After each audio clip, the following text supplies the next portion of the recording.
චරිත් ඩිල්ෂාන්ට මොකද උනේ? ඇත්තටම අද මම මේ කියන මාතෘකාව මේ ශෂීවිට් ටෝක් තුලින් කතා කරන්න බලාපොරොත්තු වෙන්නේ මම මේ ගිය සතියේ ගියා මගේ කැම්පස් එකේ වැඩකට සබරගම විශ්වවිද්‍යාලෙට. මේ සබරගම විශ්වවිද්‍යාලෙ ගියාට පස්සේ මට හම්බ වුණා එක්තරා පුද්ගලයෙක් මේ චරිත් ඩිල්ෂාන ළඟින්ම ආශ්‍රය කරපු එයා විශ්වවිද්‍යාලයට ආපු මුලදී ඉඳන්ම. ඉතින් ඇත්තටම මේ ඔය නවක වදේ කියන දේත් එක්ක කතා කරනකොට මට ඇත්තටම දැනෙච්ච දෙයක් තමයි මේ විශ්වවිද්‍යාල සිසුන් ඉන්නේ පුදුමාකාර පීඩනයකින්.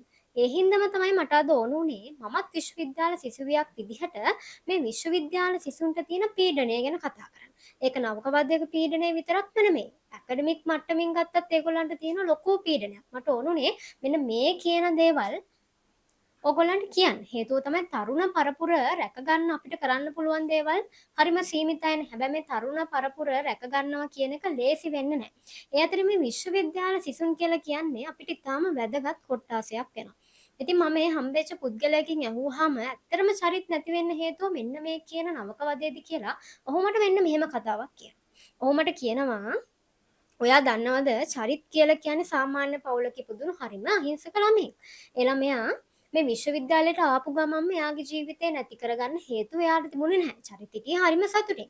හැබැයි ගොඩාක් කට්ටිය කියනවනේ මේ චරිත් නැති වෙන තව හේතු බලපාන්න නැති කියලා. සමහරක් විට වෙන්න පුළුවන්. හැබැයි මම දන්න දේ තමයි මේ නවක වදේ කියන දේත් එක්ක චරිත්ට තිබුණේ පුදුමාකාර මානසික පීඩනයක්.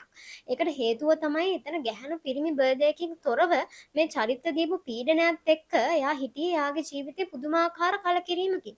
ඒකේ සීමාව ඉක්මවපු තැන චරිත් මේ තීරණය ගන්න ඇති කියලා තමයි ඒගොල්ලෝ හිතන්නේ.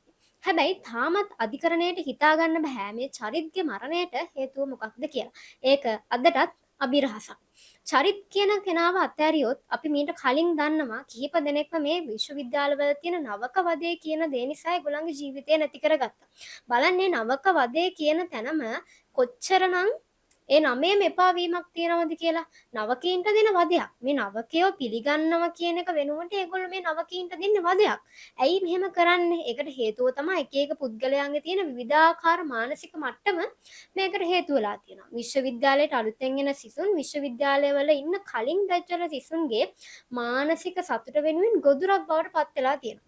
ඒක තමයි මෙන්න මේ කියන නවක වදේ වෙලා තියෙන්නේ. මෙතන තියෙන ප්‍රශ්න තමයි ගොඩාක් කට්ටිය මේ නවක වදේ කියන දේ අර්ථයක් හරියට දන්නේ නැහැ. ඇත්තටම නවක වදේ කියලා කියන්නේ අලුතෙන් විශ්වවිද්‍යාලයට එන සිසුන්ට ඒගොල්ලන්ගේ තියෙන සබකෝලය නැති කරන්න සින්දුවක් කියන්න කියපු එකක් නටන්න කියපු එකක් නේ. හැබැයි ඒක අද වෙනකොට පුද්ගලයාගේ ජීවිතයක් නැති වෙන තැනටපත් වෙලා තියෙන්නේ මේ එක්තරා මිනිස්සුන්ගේ තියෙන මානසික මට්ටම. මම හිතනවා මේක සමහර අපිට මානසික රෝගයක් වෙන්න පුළුවන්.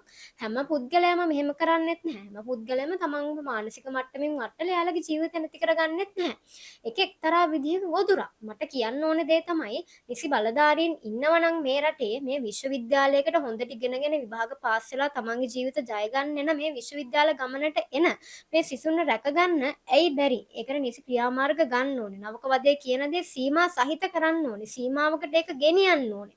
ඒක වෙනුවෙන් නැගී හිටින්න ඕනේ මේ තරුණ පරපුර සහ විශ්වවිද්‍යාල සිසුන් කියන එක මම අද කියනවා. මම අද මෙතෙන්ට අවිලා මේ කතා කරන්නේ ඇත්තටම විශ්වවිද්‍යාල සිසුන්ගේ හිටපු සිසුන්ගේ සහ ඉස්සරහට එන්න සිසුන්ගේ යුක්තිය උදෙසා. ඉතින් අද මගේ කාල සීමාව ඇතුළත මම කතා කරේ මෙන්න මේ දේ පිළිබඳව. හැබැයි ලබන සතියේ මම එන්නේ විශ්වවිද්‍යාල සිසුන්ට අධ්‍යාපනික මට්ටමින් තියෙන පීඩනය ගැන කතා කරන්න.